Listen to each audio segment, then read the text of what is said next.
Պարոն վարչապետ, հարցս կվերաբերի կորոնավիրուսի տնտեսական հետևանքների չեզոքացմանը և կառավարության միջոցառումների արդյունավետությանը։ Եթե ուսումնասիրենք զեկույցի մեջ ներկայացված աղյուսակի թվերը, կարելի է փաստել հետևյալի մասին, որ ընդհանուր առմամբ հետևանքների վերացման ուղղությամբ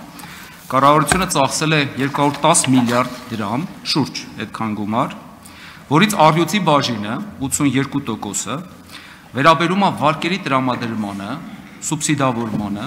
եւ այլն։ Արդյոք, պարոն վարչապետ, եթե փորձենք ամփոփել 20 թվականը,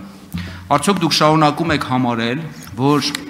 գոյատևման խնդիր ունեցող մարդկանց եւ բիզնեսներին 82% աջակցություն կոչել եւ ուղղորդել դեպի բանկեր, սա որպես առաջին հարց։ Երկրորդ հարցադրումը, որը կապված է առաջին միջոցառման հետ։ Տեսեք, ընդհանուր 210 միլիարդից շուրջ 44%-ը, ավելի ճշգրիտ 92.7 միլիարդ ուղղվել է առաջին միջոցառմանը։ Սրանք նպատակային վարկերն են, որոնք տրվում են ռեզիդենտ տնտեսավարողներին, եւ այդ միջոցները կարող էին օգտագործել հարկային պարտավորությունների կատարմանը, կարող էին ուղղվել աշխատավարձի վճարմանը, հումքի ձեռբերմանը եւ այլն եւ այլն։ Ինչպիսի պատկեր ունենք այստեղ։ Տեսեք, այս ստացված նպատակային վարկերից, պարոն վարչապետ, 49.4 միլիարդ դրամ կամ ընդհանուր այդ աջակցության շուրջ 1/4-ը ըստ էության ուղղվել է հարկային պարտավորությունների կատարմանը։ Միևնույն ժամանակ 19.4 միլիարդը ուղղվել է աշխատավարձների վճարմանը։ Այսինքն գոյատևման այդ խնդիր ունեցող բիզնեսները ըստ էության շուրջ ընդհանուր աջակցության 1/3-ը կամ 70 միլիարդի կարգի ուղղվել է հարկային պարտավորությունների կատարմանը եւ աշխատավարձների վճարմանը։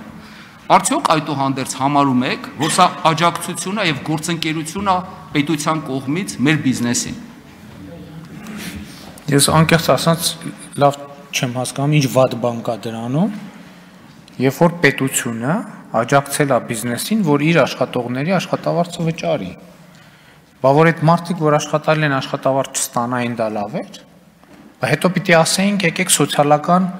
աջակցության ծրագիր անեինք, այդ մարդկանց փարոսով աջակցության տանք, հացի փող տանք, ջրի փող տանք, բայց օգնել ենք մարդիկ իրանց լիարժեք աջակցությունը ստացել են։ Սա մեկ։ Երկրորդը, աջակցել ենք, որ վճարեն հարկերը։ Այդ հարկերի վճարումով է նաև առողջապահության ոլորտում նոր կարողություններ են ծավալվել, նոր սարքավորումներ են ձեռք բերվել, զինված ուժերի սպասարկումն է, մատակարարումն է իրականացվել, ասենք ինչու՞մ է վատ։ Մենք ոչ մեկին անհորում չենք պարտադրել, մենք չենք ասել, ձեզ պարտադրում ենք, եկեք սա վերցրեք եւ ծախսեք այսինչ նպատակի համար։ Մենք ստեղծել ենք հնարավորություն եւ առաջին միջոցառումը, ընդ որում այդ միջոցառման մեջ եղել է նաեւ Պարոն Գրիգորյան, ճիշտ եմ հիշում, չէ՞, հումքի ձեռքբերման տող ա եղել, տարբեր տողեր են եղել եւ մենք, այսպես ասած, աջակցության մենյու ենք առաջարկել, մարդիկ որից ուզեցել են օգտվել են։ Եվ կարծում եմ դա է, այսինքն մարդկանց ընտրություն, հա, ընդ որում, այս աջակցության ծրագրերը մենք ինքներս մեզ չենք հորինել։ Մենք հավաքել ենք այն ազդակները, որոնք ստացել ենք բիզնեսից, ընդ որում շատ կարևոր եմ համարում, որ խորհրդարանական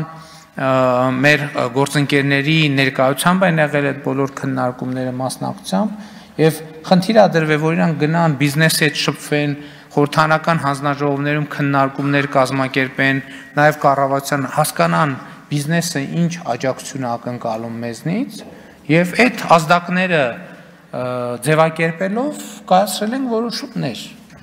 Ես անկեղծ ասած չհասկացա ձեր քննադատությունը ինչի մեջ է։ Մարդկանց աջակցել ենք, որ մարդիկ աշխատավարձ ստանան։ Բիզնեսը իր եկամուտից զրկվել է, ինչի վրա է ծախսում։ Ծախսում է բանի վրա, աշխատավարձի վրա, ծախսում է հարկերի վրա, ծախսում է հումք ձեռք բերելու վրա։ Ենթադրենք ինքը այդ ծախսը պիտի աներ։ Պետությունը աջակցել է ինքը ազատված գումարը, որ պիտի ծախսեր աշխատավարձ տալու վրա, իր ազատ իր տնօրինության տակ է մնացել, ինչի վրա ուզեցել է ծախսել է, ինչն է վատ այդտեղ։ Արձագանք։ Պարոն վարչապետ, խնդիրը հետևյալն է։ Գոյատևման խնդիր ունեցող բիզնեսը կամ մարդը լոկդաունի պայմաններում կամ դրանից հետո երբ որ չունի շրջանառություն, չունի եկամուտներ, արդեն ունի նախկինում վերցված վարկեր եւ սպասարկման խնդիր։ Ունի հարկային պարտավորություն, որ օրինակ ապրիլի 20-ին պիտի կատարեր, այդ թվում կանխավճարներ շահութարկի գծով եւ այլն։ Փոխանակ օրինակ այդ պահի դրությամբ, իդեպ մենք առաջարկել ենք եւ նախագիծ ենք ներկայացրել անհապաղ հարկային արձակուրդ տրամադրելու վերաբերյալ, որպեսզի ապրիլի 20-ին հենց այդ հետաձգումը լիներ։ Դա կլներ աջակցություն, որպեսզի շրջանառու միջոցները պահպանվեն իրենց մոտ եւ կարողանային հաղթահարել ճգնաժամը։ Հարկային արձակուրդը տրամադրվեց, բայց մեկ երամսյա ուշացումով։ Ցանկացած ուշացված որոշում եւս ազդում է դրա արդյունավետության վրա։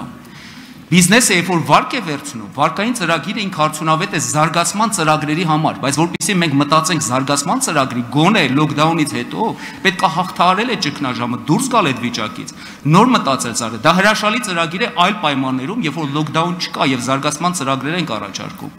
Լոկդաունից հետո վարկ վերցնել, որպեսզի հարկ վճարել պետությանը եւ պետությունը ասի ես քեզ աջակցեցի, այսինքն վարկ է վերցնում, որպեսզի վճարի պետությանը, պարոն վարչապետ։ Ոնց կարող ենք դա արդյունավետ կամ գործընկերային քայլ համարել այդ պահի լոկդաունի եւ դրանից անմիջապես հետո խնդիրը սրա մասին է։ Շնորհակալ եմ, պարոն Խաչատրյան, մենք անվերջ կարող ենք վիճել, ներողություն, ոչ թե վիճել, այլ բանավիճել, բայց հարցի պատասխանը բիզնեսն ինքն է տվել։ Ամենալայնածավալ կիրառված ծրագիրն է, ճիշտ է։ Մարդիկ եթե գնացել օգտվել են այդ առաջարկից, նշանակում է իրանք համարել են, որ դա առաջարկա, որ իրենց հետաքրքիր է, հետաքրքիր չլինեին, կբոյկոտեին, հայտարարություն կանեին, որ մենք չենք օգտվում այս ծրագրից, որովհետև սա վատ ծրագիր է, ընդհակառակ այդ ծրագիրը հետագայում լավարկելու այլ կարծեմ նույնիսկ կոմունալ վարձերի տողնել կար։ Այսինքն մենք ընդհակառակը մենյուն ավելացրել ենք այդ թվում սարքեր ձեռք բերելու համար։ Այսինքն մենք պոտենցիալ ծախսը վերցրել ենք բիզնեսի, բիզնեսը ինչ ծախս է անում։ Անում է տալիս է աշխատավարձ, ասել ենք աջակցում ենք։ Տալիս է կոմունալ վճար, ասել ենք աջակցում ենք։ Ձեռք է բերում սարքավորում, ասել ենք աջակցում ենք։ Վճարում է հարկ, ասել ենք շահութահարկի կանխավճարը վերացնում ենք։ Այսինքն մենք ըստ էության ամբողջ շարավղով բիզնեսի ամենածանր ծախսերի կատարման գործում աջակցել ենք։ Պրետենզիան ինչի մեջ է, ես չեմ հասկանում։ Շնորհակալություն, հաջորդ